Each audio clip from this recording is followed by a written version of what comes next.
ಶ್ರೀಗುರುಭ್ಯೋ ನಮಃ ಹರಿ ಓಂ. ಶ್ರೀಯರಸಗಾಂಗೇಯನುತ ಕೌಂತೇಯ ವಂದಿತ ಚರಣ ಕಮಲದಳಾಯ ತಾಂಬಕ ರೂಪ ಚಿನ್ಮಯ ದೇವಕೀತನಯ ರಾಯ ರಘುಕುಲವರಿಯ ಭೂಸುರ ಪ್ರಿಯ ಸುರಪುರ ನಿಲಯ ಚೆನ್ನಿಗರಾಯ ಚತುರೋಪಾಯ ರಕ್ಷಿಸು ನಮ್ಮನ ನವರತ. ಹರಿಭಕ್ತಿ ಸಾರದಲ್ಲಿ 5ನೇ ಶ್ಲೋಕ ನೋಡಬೇಕು. ಕ್ಷೀರವಾರಿಧಿ ಶಯನ ಶಾಂತಾಕಾರ ವಿವಿಧ ವಿಚಾರ ಗೋಪಿ ಜಾರ ನವನಿತ ಚೋರ ಚಕ್ರಾಧಾರ ಭವದೂರ ಮಾರಪಿತ ಗುಣಹಾರ ಸರಸಾಕಾರ ರಿಪು ಸಂಹಾರ ತುಂಬುರು ನಾರದ ಪ್ರಿಯ ವರದ ರಕ್ಷಿಸು ನಮ್ಮನ ನವರತ.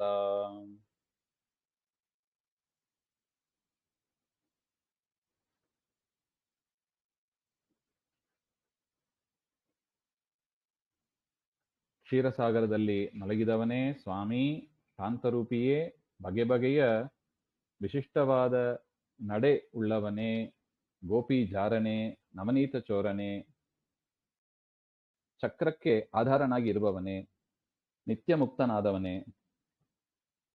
ಮನ್ಮಥ ಜನಕನೇ, ಗುಣಗಳನ್ನೇ ಹಾರವನ್ನಾಗಿ ಉಳ್ಳವನೇ, ಸರಸವಾದ ರೂಪನೇ, ಶತ್ರು ಸಂಹಾರಕನೇ, ತುಂಬುರು ನಾರದ ಮುಂತಾದವರಿಗೆ ಅತಿ ಪ್ರಿಯನಾದವನೇ, ವರ ನೀಡುವವನೇ, ವರದ ವರ ನೀಡುವವ ಅಂತ ನೀನು ನಮ್ಮನ್ನು ಸದಾ ರಕ್ಷಿಸು. ಹಾಗೆ ಇನ್ನು ವಿಶೇಷ ಪದ ನೋಡುವುದಾದರೆ ಶ್ರೀ ಹರಿಯನ್ನ ಸ್ತೋತ್ರ ಮಾಡಿ ಮುಂದುವರಿತಾ ಇದ್ದಾರೆ. ಕ್ಷೀರಸಾಗರ ಶಯನ ಅಂತ ನೋಡಿದೆ. ಕ್ಷೀರಸಾಗರ ಅಂದ್ರೆ ಅದು ಮುಕ್ತರ ಲೋಕ, ಅದು ಮುಕ್ತರಿಗೆ ಆಶ್ರಯವನ್ನು ನೀಡುವವ ಅಂತ ನಾವೇನ್ ಭಾಗವತದಲ್ಲಿ ಕೇಳಿದ್ದೀವಿ ನೋಡಿ. ಸನಕಾದಿಗಳು ಹೋದರು ಅಂದ್ರೆ ಅದೇ ಶ್ವೇತದ್ವೀಪ ಇರುವುದು ಕ್ಷೀರಸಾಗರದ ಮಧ್ಯದಲ್ಲಿ ಇರತಕ್ಕದ್ದು. ಅದು ಶ್ರೀಹರಿಯ 3 ಧಾಮಗಳಲ್ಲಿ ಒಂದು, ವೈಕುಂಠ, ಅನಂತಾಸನ, ಶ್ವೇತದ್ವೀಪ ಹಾಗೆಂತ. ಆ ಶ್ವೇತದ್ವೀಪ ಎನ್ನತಕ್ಕದ್ದು ಕ್ಷೀರಸಾಗರದ ಮಧ್ಯದಲ್ಲಿ ಇರತಕ್ಕ ಪರಮಾತ್ಮನ ಒಂದು ಮನೆ ಹಾಗೆಂತ. ಅಲ್ಲೂ ಕೂಡ ಮುಕ್ತರು ಇರ್ತಾರೆ ಹಾಗೆಂತ. ಅದು ಯಾರು ಹೋಗ್ತಾರೆ ಅದನ್ನೆಲ್ಲ ಈಗ ನಾವು ನೋಡಿದ್ದೀವಿ. ಅದೆಲ್ಲರಿಗೂ ಸಿಗತಕ್ಕ ಲೋಕ ಅಲ್ಲ ಅದು.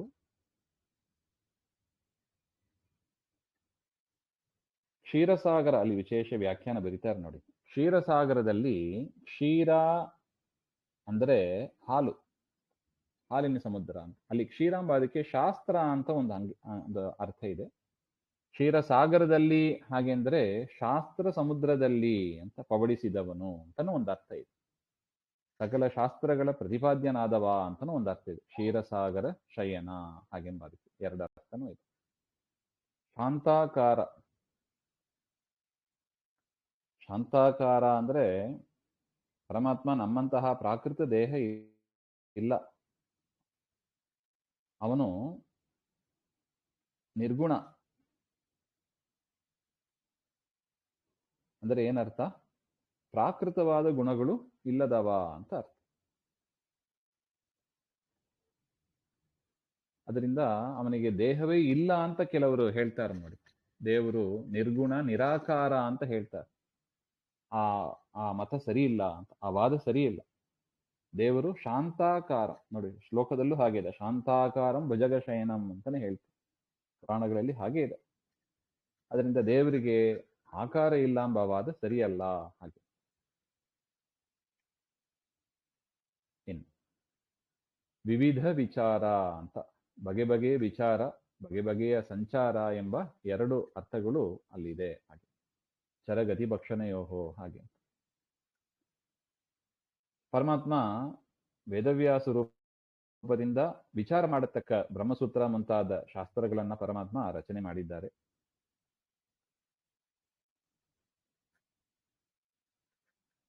ಅದರಂತೆ ವಾಸುದೇವ ಮುಂತಾದ ನಾನಾ ರೂಪಗಳನ್ನ ಧರಿಸಿ ಪರಮಾತ್ಮ ವಿಹರಿಸುತ್ತಾನೆ. ಮತ್ಸ್ಯಕೂರ್ಮಾದಿ ರೂಪಗಳಿಂದ ಲೋಕ ವಿಲಕ್ಷಣವಾದ ಕಾರ್ಯಗಳನ್ನ ಪರಮಾತ್ಮ ಮಾಡುತ್ತಾನೆ. ಹಾಗೆ ಇನ್ನು ಗೋಪೀಜಾರ ಅಂತ, ಇದು ಕೃಷ್ಣನನ್ನ ಸ್ತೋತ್ರ ಮಾಡುವ ಒಂದು ಪದ.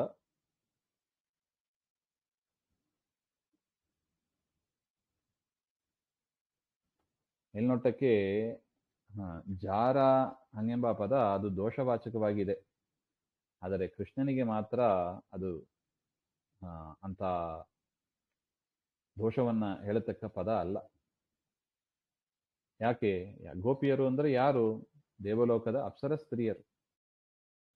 ವಿಶೇಷವಾಗಿ ತಪವನ್ನು ಆಚರಿಸಿ ರಮೆಯ ಒಂದು ಆವೇಶವನ್ನ ಅವರು ಪಡೆದಿದ್ದಾರೆ. ಅದರಿಂದ ಕೃಷ್ಣನ ಪರಿಗ್ರಹಕ್ಕೆ ಅವರಿಗೆ ಅರ್ಹತೆ ಬಂದಿದೆ. ಹಾಗೆ ಸಿದ್ಧಿ ಪಡೆದವರು ಅಂತ ಅರ್ಥ.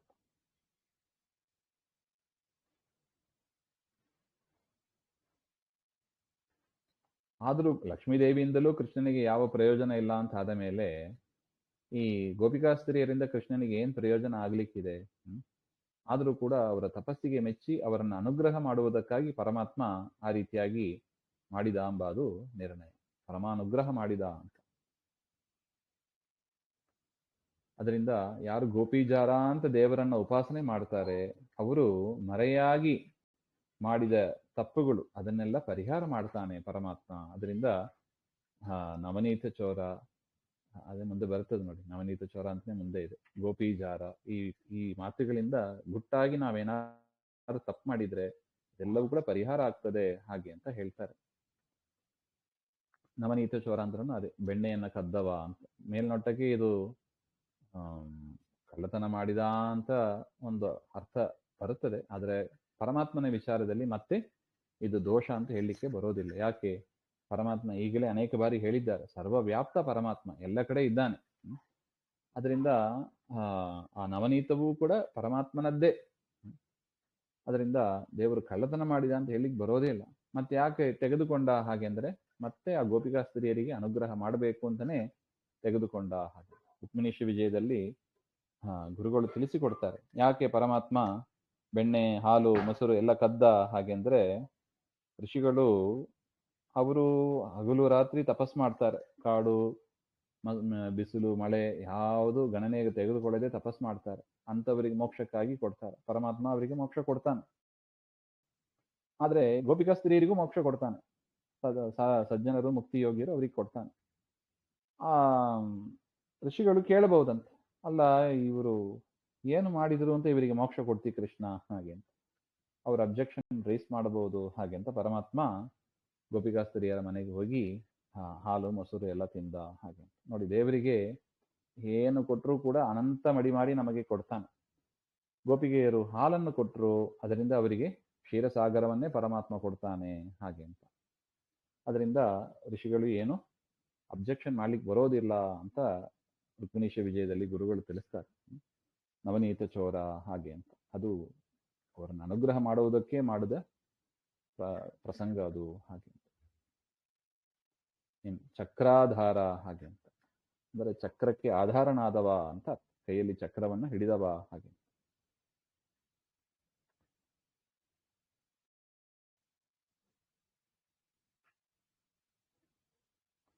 ಅಲ್ಲೂ ಕೂಡ ಚಕ್ರ ಅಂದ್ರೆ ಅದು ಪರಮಾತ್ಮನದ್ದೇ ರೂಪ. ಅದು ದೇವರು ಬೇರೆ ಇಲ್ಲ, ದೇವರ ಆಯುಧಗಳು ಬೇರೆ ಇಲ್ಲ. ಆ ಪರಮಾತ್ಮನ ರೂಪವನ್ನ ಸುತ್ತ ಅನೇಕ ಆವರಣಗಳು ಇದೆ. ಲಕ್ಷ್ಮಿಯ ಆವರಣ ಇದೆ, ಬೇರೆ ಬೇರೆ ದೇವತೆಗಳ ಆವರಣ ಇದೆ. ಅವರನ್ನ ಅನುಗ್ರಹ ಮಾಡುವುದಕ್ಕಾಗಿ ದೇವರು ಚಕ್ರವನ್ನ ಕೈಯಲ್ಲಿ ಹಿಡಿದಾನೆ ಹೊರತು, ಚಕ್ರ ಇಲ್ಲದಿದ್ದರೆ ಪಾಪ ದೇವರಿಗೆ ಯಾರಿಂದಲೂ ಸಂಹಾರ ಮಾಡ್ಲಿಕ್ಕೆ ಆಗೋದಿಲ್ಲ ಹಾಗೆ ಅಂತ ಅಪಾರ್ಥ ಮಾಡ್ಕೋಬಾರದು ಅಂತ ಗುರುಗಳು ತಿಳಿಸಿಕೊಡ್ತಾ ಇದ್ದಾರೆ. ಅದು ದುರ್ಗೆಗೆ ಆಶ್ರಯಪ್ರದ ಅಂತ ಅರ್ಥ. ಇನ್ನೊಂದು ರೀತಿಯಲ್ಲಿ ನೋಡುವುದಾದ್ರೆ ಚಕ್ರ ಅಂದ್ರೆ ದುರ್ಗೆಗೆ ಆಶ್ರಯನಾಗಿ ಪರಮಾತ್ಮ ಇದ್ದಾನೆ ಹಾಗೆ. ಇನ್ನು ಭವದೂರ ಅಂತ ಪದ. ಭವ ಅಂದ್ರೆ ಸಂಸಾರ, ಹುಟ್ಟು ಸಾವು ಎನ್ನತಕ್ಕ ಚಕ್ರ. ಅದು ಮನುಷ್ಯರಿಗೆ ಇದೆಯೇ ಹೊರತು, ಜೀವರಿಗೆ ಇದೆಯೇ ಹೊರತು ದೇವರಿಗೆ ಎಂದೂ ಇಲ್ಲ. ನೋಡಿ, ಅದಕ್ಕೆ ದೇವರನ್ನ ಜೀವರ ಗುಂಪಲ್ಲಿ ಸೇರಿಸೋದಿಲ್ಲ. ದೇವರು ಜೀವ ಹಾಗೆ ಅಂತ ಎರಡು ಸೆಪರೇಟ್ ಎಂಟಿಟಿ ಯಾಕೆ ಮಾಡಬೇಕಾಗಿತ್ತು? ಚೇತನರು ಅಂತ ಒಂದೇ ಮಾಡಬಹುದಾಗಿತ್ತಲ್ಲ. ಹಾಗೆಂದ್ರೆ ಇಷ್ಟೇ, ಜೀವನಿಗೂ ದೇವರಿಗೆ ಏನ್ ವ್ಯತ್ಯಾಸ ಹಾಗೆಂದ್ರೆ, ದೇವರಿಗೆ ಎಂದಿಗೂ ಸಂಸಾರ ದೋಷ ಮುಂತಾದಗಳ ಸ್ಪರ್ಶನೇ ಇರೋದಿಲ್ಲ. ಜೀವರಿಗೆ ಸಂಸಾರ ದೋಷಗಳ ಸ್ಪರ್ಶ ಇವಾಗೆಲ್ಲ ಇದ್ದೇ ಇರುತ್ತದೆ ಹಾಗೆ. ಅದರಿಂದ ಜೀವರಿಗಿಂತ ಭಿನ್ನನಾದವ ಪರಮಾತ್ಮ. ಭವದೂರ ಎಂಬ ಪದ ಇದನ್ನು ತಿಳಿಸಿಕೊಡ್ತದೆ ಅಂತ. ಮಾರಪಿತ, ಮಾರ ಅಂದ್ರೆ ಮನ್ಮಥ ಅಂತ ಅರ್ಥ, ಮನ್ಮಥ ಜನಕ. ಕೃಷ್ಣನಾಗಿ ಪರಮಾತ್ಮ ಪ್ರದ್ಯುಮ್ನನಿಗೆ ಆ ಶರೀರವನ್ನು ಕೊಡ್ತಾನೆ ನೋಡಿ. ಅದು ರುದ್ರದೇವರು ಕಾಮನನ್ನ ಸುಟ್ಟಾಕಿದ್ರು. ರತಿದೇವಿ ಪ್ರಾರ್ಥನೆ ಮಾಡಿದಾಗ ಬ್ರಹ್ಮಾದಿ ದೇವತೆಗಳು ವರ ಕೊಡ್ತಾರಂತೆ, ಕೃಷ್ಣಾವತಾರದಲ್ಲಿ ನಿನ್ನ ಪತಿಗೆ ಶರೀರ ಸಿಗ್ತದೆ ಹಾಗೆ ಅಂತ. ಅದರಿಂದ ಪರಮಾತ್ಮ ಕೃಷ್ಣ ರುಕ್ಮಿಣಿಯಲ್ಲಿ ಆ ಕಾಮನನ್ನು ಹುಟ್ಟಿಸಿ ಅವನೇ ಪ್ರದ್ಯುಮ್ನ, ಅವನಿಗೆ ಮತ್ತೆ ಶರೀರವನ್ನು ಕೊಟ್ಟು ತನ್ನ ಪತ್ನಿ ಜೊತೆಗೆ ಸೇರುವಂತೆ, ರತಿದೇವಿ ಜೊತೆಗೆ ಸೇರುವಂತೆ ಮಾಡಿದ ಹಾಗೆ ಎಂಬ ಒಂದು ವಿಚಾರವೂ ಇದೆ. ಗುಣಹಾರ, ಹಾಗೆ ಗುಣಗಳನ್ನೇ ಮಾಲೆಗಳನ್ನಾಗಿ ಧರಿಸಿದವ ಅಂತ ಅರ್ಥ. ಅದರ ಗುಣಪೂರ್ಣ ಅಂತ ಒಟ್ಟು ಅರ್ಥ. ಗುಣಮಾಣಿಕ್ಯ ಮಂಡನಂ ಹಾಗೆಂತ ಟೀಕಾಕೃತ್ಪಾದರು ಕೂಡ ಹೇಳಿದ್ದಾರೆ ಅಂತ ತಿಳಿಸಿಕೊಡ್ತಾ ಇದ್ದಾರೆ. ಸರಸಾಕಾರ ಹಾಗೆ ಅಂದ್ರೆ, ಸರಸಾಕಾರ ಅಂದ್ರೆ ಅಪ್ರಾಕೃತಾಕಾರ ಅಂತ. ಶಾಂತಾಕಾರ ನೋಡಿದಲ್ಲ, ಅದೇ ತರನೇ ಇಲ್ಲೂ ಅಂತ ಇಟ್ಕೋಬೇಕು ಅಂತ.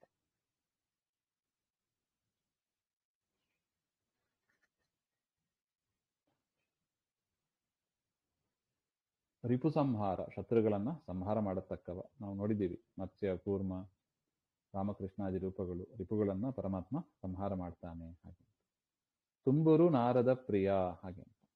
ತುಂಬುರು ಅವರೊಂದು ಗಂಧರ್ವ ರಾಜ, ನಾರದರು ಅವರು ದೇವಋಷಿಗಳು. ಇಬ್ಬರು ಕೂಡ ಅಸಾಧಾರಣವಾದ ಗಾನಕೌಶಲ. ನಮಗೆ ಗಾನಕೌಶಲ ಅಂದ್ರೆ ಈ ಸಿನಿಮಾ ಹಾಡು ಹೇಳುವವರು ಅವರಿವರು ಗೊತ್ತು, ಅಥವಾ ಇನ್ನು ಸ್ವಲ್ಪ ಎತ್ತರಕ್ಕೆ ಅಂದ್ರೆ ದಾಸರ ಹಾಡು ಹೇಳುವವರು, ಅವರ ಹೆಸರು ಗೊತ್ತು. ಅಂದ್ರೆ ಗಾನ ಅಂದ್ರೆ ಹೇಗೆ ಇರಬೇಕು ಹಾಗೆಂಬುದೆಲ್ಲ ತುಂಬರು ನಾರದರು ಅವರ ಒಂದು ಗಾನದಿಂದ ನಾವು ತಿಳಿಯಬಹುದು ಹಾಗೆ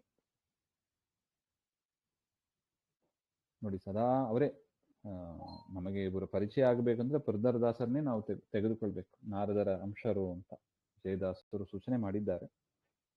ಎಷ್ಟು ಪದಗಳು ನೋಡಿ, ನಿತ್ಯ ಕೂತರೆ ಹಾಡು, ಸುಮಾರು 5 ಲಕ್ಷದ ಹಾಡು ಅಂದ್ರೆ ಅವರ ಜೀವನ ಹೇಗಿರ್ಬೇಕು ನೋಡಿ.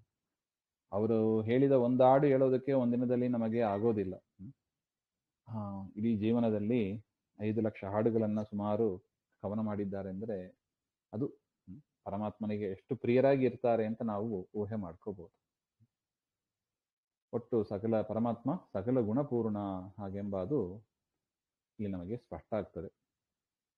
ಮುಂದಿನ ವಿಚಾರ ಮತ್ತೆ ನೋಡೋಣ. ಶ್ರೀಮಧ್ವಾಂತರ್ಗತ ಶ್ರೀಕೃಷ್ಣ ಅರ್ಪಣಮಸ್ತು. ಶ್ರೀ ಹರೇ ನಮಃ.